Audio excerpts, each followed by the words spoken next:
Hello everybody. So the patient I'm going to discuss today is a 72-year-old Caucasian female who presents with a chief complaint of right knee pain.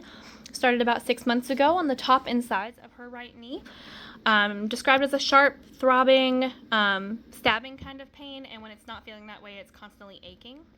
She said it has buckled on her a couple times, and it gets worse throughout the day. It used to be an intermittent pain that was just ever so often, and over the past couple weeks, it's become a lot more constant, and that's why she came in to see us. It gets worse whenever she moves, when she walks, when she does any physical activity, when she puts any weight on the knee, and the only thing that makes it better is if she sits or lies down and stops the activity altogether. She's tried over-the-counter pain relievers, tried a knee brace, nothing's really working for her. It's usually a 6 out of 10 pain most days, 10 out of 10 on her worst days. Review of systems: she has no known drug allergies, only takes a couple medications, no major medical history, no major surgical history. Her only condition that she has alongside this issue is atrial fibrillation. It's well controlled. Musculoskeletal: she's got the pain in the right knee. She denies pain anywhere else on the body, denies any numbness or tingling, denies any recent injury or trauma. She did report that she's been told previously that she has a meniscus tear in that right knee that she's never gotten treated. And then psychologically, she's got some anxiety about what is wrong, if she made it worse by not getting it treated, what the treatment's going to be at this point. She's frustrated because now she can't walk with her friends as easily. She can't do her normal exercise regimen as well as she'd like to, so she's, pretty frustrated with that. Other than that, remaining review of systems is pretty unremarkable. Physical exam showed some swelling of the right knee, tenderness to palpation, crepitus during passive range of motion, some clicking during passive and active range of motion, and then the patient reports some discomfort during active range of motion. She didn't really describe it as pain, just said it was uncomfortable.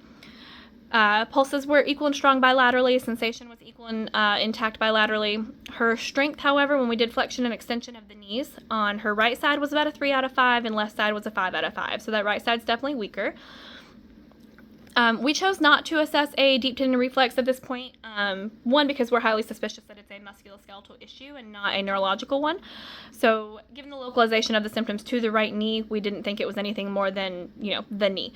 And so we didn't want to smack her with a reflex hammer and cause her more pain when she's already in pain. We also elected not to perform a Romberg test, as she has no fall history, no reports of loss of balance. We didn't feel like a Romberg test was really going to tell us much about this right knee anyways, even if it was positive.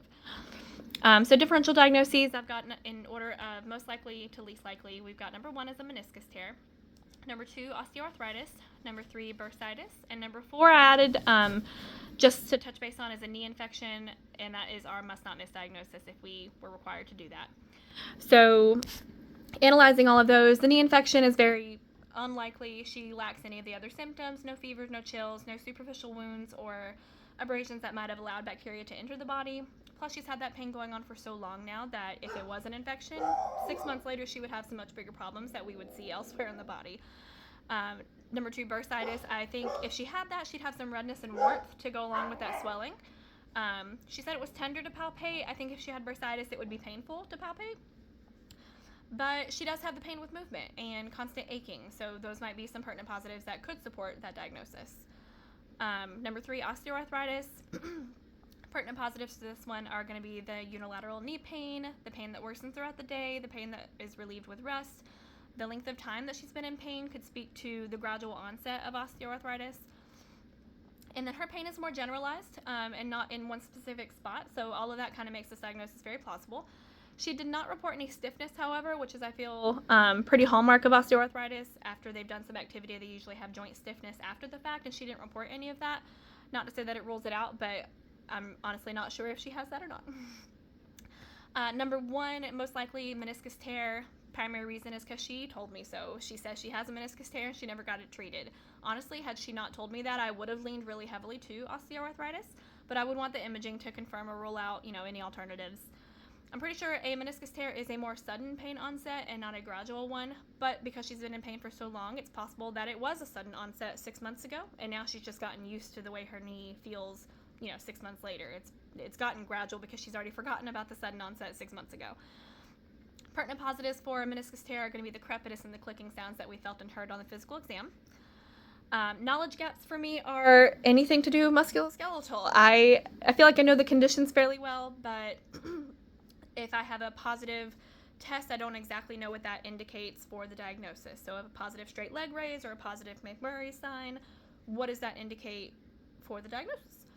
So I need to research that. And then also, I really thought a meniscus tear was this like unbearably painful thing that you couldn't just walk around and live your daily life with. So I was pretty confused to hear her say she got it so long ago and was just never got it treated. I thought that was something that had to be treated. So I'd like to research more and find out what conditions people are just walking around living with and which ones are like, oh my God, got to treat right now. Questions for my preceptor.